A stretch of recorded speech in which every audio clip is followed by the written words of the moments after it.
कर्तव्य पथ केवल ईंट पत्थरों का रास्ता भर नहीं है। हमारे व्यवहार में, हमारे संसाधनों में, हमारे साधनों में, हमारे इंफ्रास्ट्रक्चर में आधुनिकता का इस अमृतकाल का प्रमुख लक्ष्य है।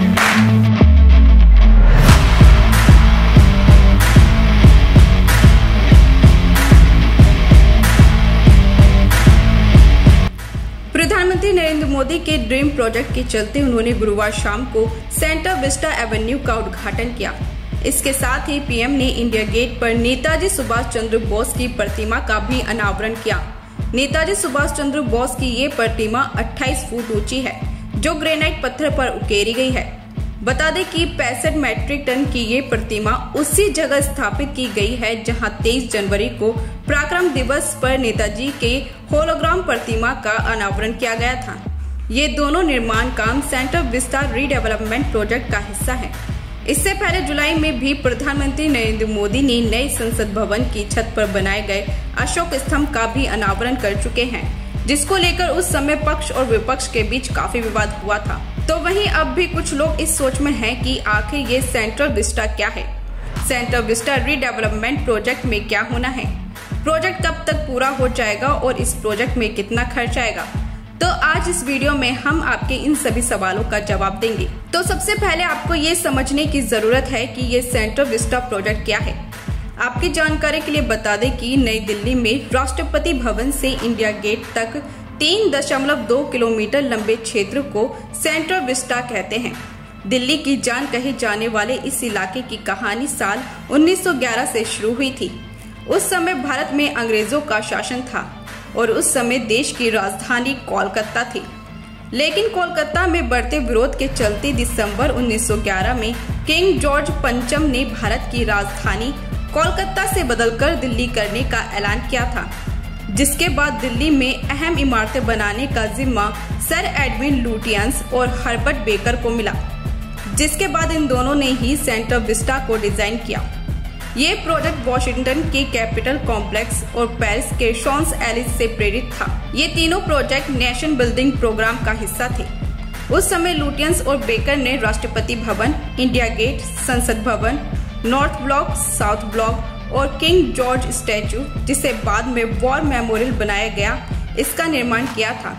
उस समय इस सेंटर विस्टा एवेन्यू की सड़क का किंग्स वे नाम रखा गया था और बाद में अंग्रेजों से आजादी मिलने के बाद इसका नाम राजपथ रख दिया गया, जो किंग्स वे का ही हिंदी अनुवाद है। तो वहीं अब पीएम मोदी ने गुलामी की इस निशानी को मिटाते हुए इसका नाम कर्तव्य पथ कर दिया। अब आपको बताते हैं कि सेंटर विस्टा के अंदर क्या क्या आता है। इस वक्त सेंटर विस्टा के अंदर राष्ट्रपति भवन, संसद, north block, south block, rail Bhavan, Vayu भवन, कृषि भवन, उद्योग भवन, शास्त्री भवन, निर्माण भवन, नेशनल आर्काइव्स, जवाहर भवन, Indira Gandhi national centre for arts, उपराष्ट्रपति का घर, नेशनल म्यूजियम, विज्ञान भवन, रक्षा Bhavan, Vanijya Bhavan, Hyderabad House, Jamnagar House, India Gate, National War Memorial और बीकानेर हाउस आते हैं। अब ये भी जान लीजिए कि सेंटर विस्टा रीडेवलपमेंट प्रोजेक्ट में क्या होना है। तो गुलामी की निशानी सेंटर विस्टा के इस क्षेत्र को नए सिरे से विकसित करने के प्रोजेक्ट का नाम ही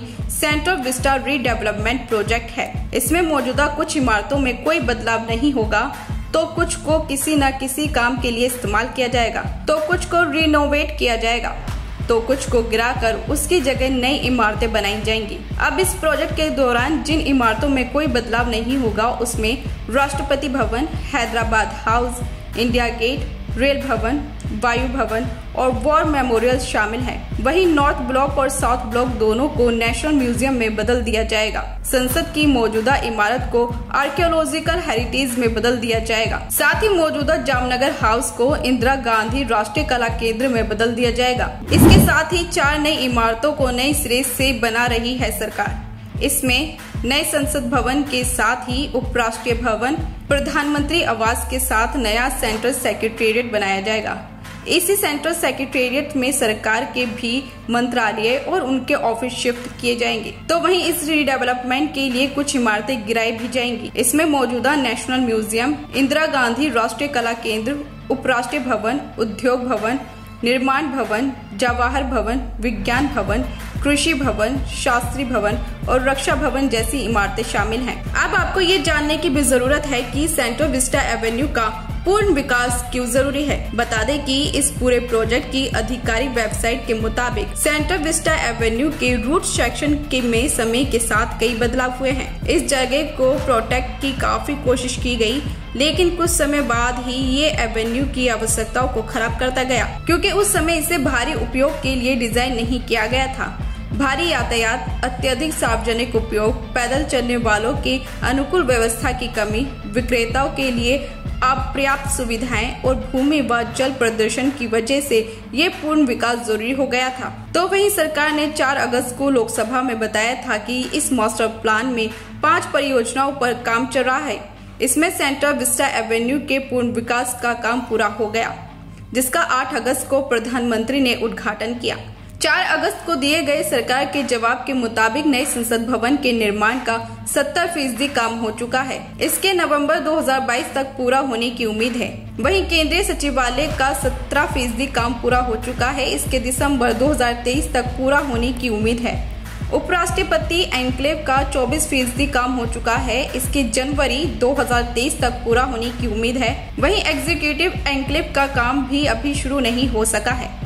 तो देखा जाए तो इस पूरे प्रोजेक्ट का काम साल 2023 तक पूरा हो जाएगा। वहीं अब सबसे बड़ा सवाल ये है कि ये सेंट्रल विस्टा एवेन्यू पर कितना खर्च हुआ है। तो आपकी जानकारी के लिए बता दें कि इस परियोजना पर कुल 608 करोड़ रुपए खर्च होने का अनुमान है। 21 जुलाई 2022 को लोकसभा में पूछे गए एक सवाल में सरकार ने ये जानकारी दी थी। इसके मुताबिक अब तक परियोजना पर 477.28 करोड़ रुपए का खर्चा हो चुका है। तो वहीं पूरे प्रोजेक्ट की बात करें तो इसके तहत जिन 5 परियोजनाओं पर कार्य होना है, उसमें से 4 का काम शुरू हो चुका है। इन चारों पर कितना खर्च आएगा, इसकी जानकारी भी सरकार ने लोकसभा में दी थी। सेंट्रल विस्टा एवेन्यू के अलावा नए संसद भवन पर 971 करोड़ रुपए खर्च होने का अनुमान लगाया गया है। वहीं उपराष्ट्रपति भवन पर 208.48 करोड़ रुपए और केंद्रीय सचिवालय पर 3690 करोड़ रुपए का खर्च होने का अनुमान है।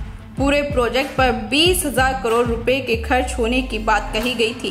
केंद्र सरकार के सभी मंत्रालयों की ओर से 13,450 करोड़ रुपए का क्लियरेंस सरकार को मिल चुका है। तो ये है सेंट्रल विस्टा एवेन्यू प्रोजेक्ट, जो दिल्ली को एक नया ही रूप दे देगा। फिलहाल इस रिपोर्ट में बस इतना ही। आप बने रहिए हमारे साथ और देखते रहिए राष्ट्रवन न्यूज।